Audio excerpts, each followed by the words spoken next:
ほう、ここまではっきりとした形で出せるとは意外。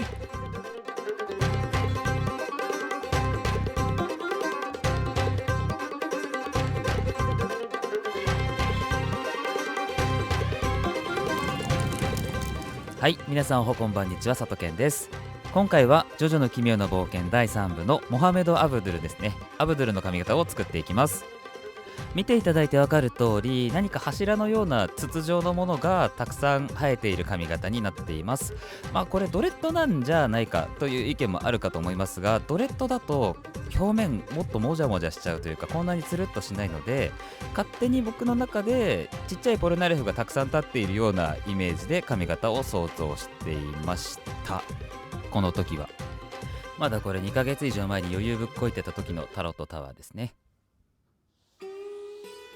ベースはこちらのロングのオールバックのウィッグを使います。さっき説明し忘れましたが、アブドゥルの後ろ髪はかなり長いです。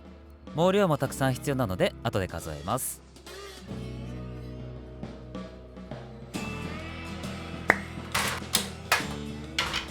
なんかちょっとアブドゥルっぽくないなと思ったので、コーヒー味のガムじゃなくってコーヒーを使っていきます。イエス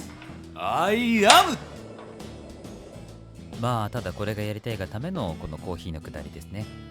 初見の方申し訳ない。この間洗ったポルナレフをですね、脇に抱えて倉庫まで歩いてたら、その間で2回くらい職質されて、世間の目と YouTube の目を考慮して今ちょっとモザイクがかかってますね。左がコーヒー後のマネキンで、仕上がりはすごくいいんですが、一つ問題が、だいぶ吸い込みまして、もう一生コーヒー出てくるんじゃないかと思うくらい出てました。こういうウレタンでできてるマネキンとか低反発枕をコーヒーに入れるのはやめましょうね。誰もやらないと思うけど。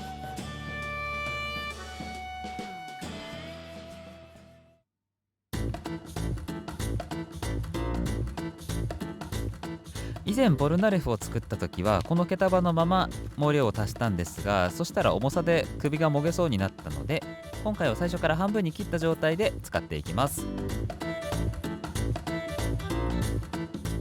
ということで、ポルナレフよりもスーパーサイジン3の悟空よりも毛量が多いということですね。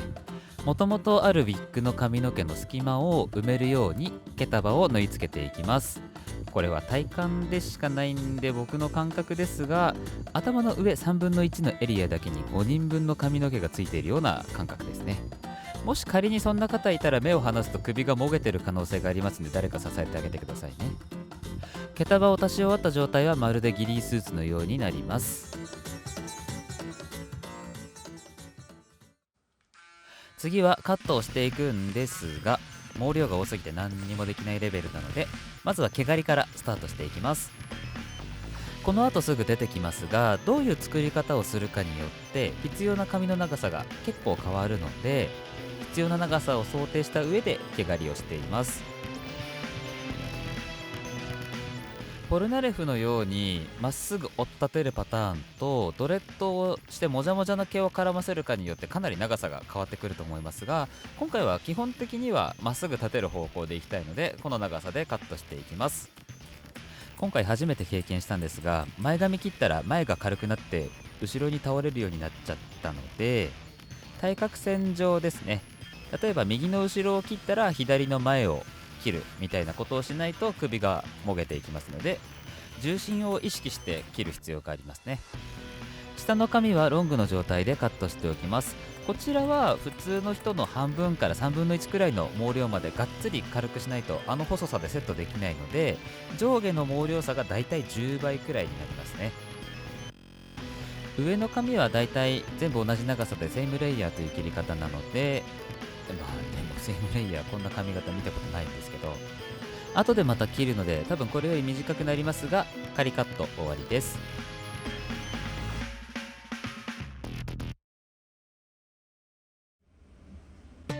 アブドゥルの飾りを作っていきます。今回は 3D プリンターで出力していこうかなと思います。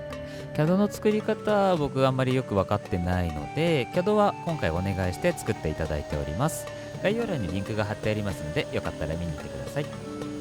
印刷し終わるとこんな感じです。実際水平をミスると自分の設定ミスとか乗ってる台に犬がタックルしたりとかするとダークマターが出来上がります。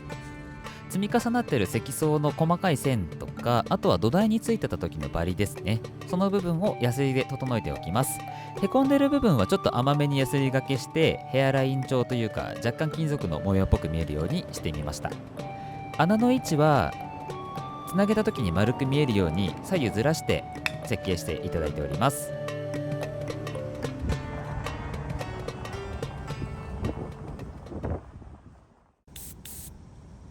黒で作って塗装する方がより光が透過しなくてプラスチックでも金属っぽい質感が出せるそうですね。ガンプラ YouTuber のプラバンさん曰くなのでちょっと真似させていただきました。風強かったので画面外こっち側に汚れないように養生してあります。へこんでる部分はマスキングして塗り分けていきます。ちょっとマステの切り方が雑なのはこの日確かカッターを車に忘れて駐車場遠くてめんどくさくて手でちぎったんですね。なんかこう河川敷ってノスタルジー感じますよね。で多少汚したり磨いたりをしたものがこちらです。アニメよりは原作に寄せて少し歪みとあと平ために作ってますね。タッセルを作るために今これカラーチャットですけどぐるぐる巻いて頭もぐるぐる巻いて下をちょん切るとだいぶこんな感じでタッセルになりますね。これただの糸じゃなくて紙製の糸なのでだいぶボリュームが出やすいので使い勝手良かったですね。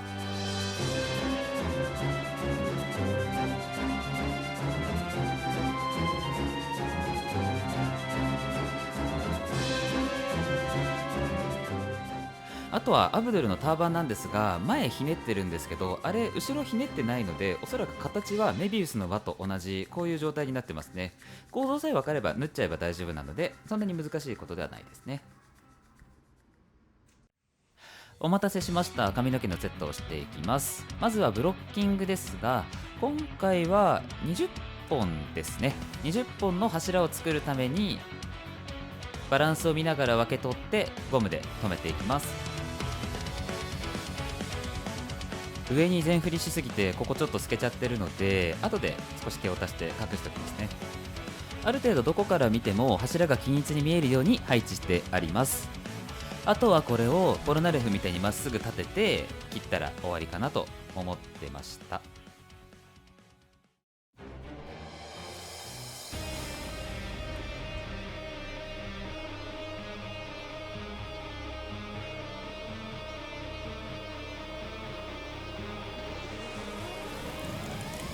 ということでやり直しというか方向転換ですね。だいぶハゲてますねこの固定。もう多分10年くらい使ってるのかな。まっすぐすぎてもチリチリすぎてもできないのでツヤを失わない程度に細かめに巻いておきます。アイロン後の毛束は熱いのでやけどしないように気をつけてください。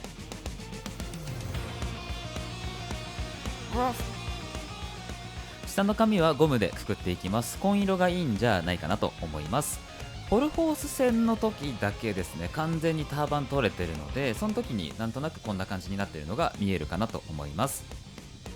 スタイリング剤はクレイジーミストを使っていきます。ポルナレフの時は3本だったので今回何本使うでしょうね。まず根元をこちらは黒いゴムでしっかり結んでおきます。その後逆毛を立てて毛の流れを横に整えながらミストを吹きながらドライヤーで乾かして固めていきます。上までしっかりねじりながら固めてこんな感じですね。同じものをあと18本作ります。オラオラオラオラオラオラオラオラオラオラオラオラオラオラオラ。ここまでで使ったミストは6本であと柱を1本立てるために30分以上かかるのでノーミスでいっても10時間かかる計算になりますね。ポルナレフの時は毛を吹き飛ばしすぎて掃除がえらい大変だったので今回はハイエロファントで養生してから始めます。ドライヤーで飛ばしてはないんですがだいぶこの時点でもうガッチガチに固まっているので細かい毛が弾け飛んでいきますね。この硬さゆえにバリカンの刃も壊れます。なんですがこれ事前に占いで出てたので買えば買ってあったので全然大丈夫です。毎回ハイエロファント大変だったのでちょっとロハンスタイルにチェンジしました。太さは持った感じコンビニの納豆巻きくらいですね。根元に毛が入らないように養生してるんですがそうすると角度とか長さがあまり見えてなくて微調整が必要なので養生する、切る、角度を変えるというのを何度も繰り返します。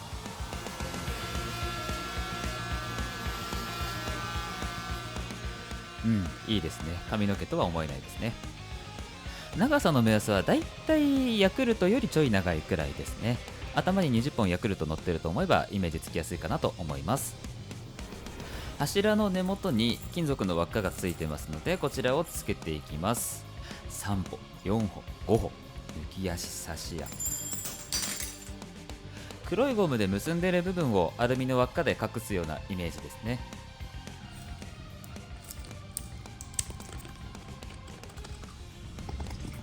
後ろの髪の毛をセットしていきます。一回一回ミストを拭くのも大変なので、もうこの中に入れちゃえと。だいぶ佳境に差し掛かってやけくそになっている日ですね、これ多分。あとはこのゲブシンというか水分をマジシャンズレッドでレッドバインドしたらいいですね。ちょっと喋りもやけくそになってきてる感じはありますね。さあラストですね。楽しい飾り付けのお時間です。ワイヤーにタッセルを通してクロスファイヤーハリケーン。すべて通したらねじって止めて引っ掛けるところを作っておきます。ターバンのサイズを結構ぴったりで作りすぎちゃって上から入らないので、下から入れて調節して一番前をねじっておきます。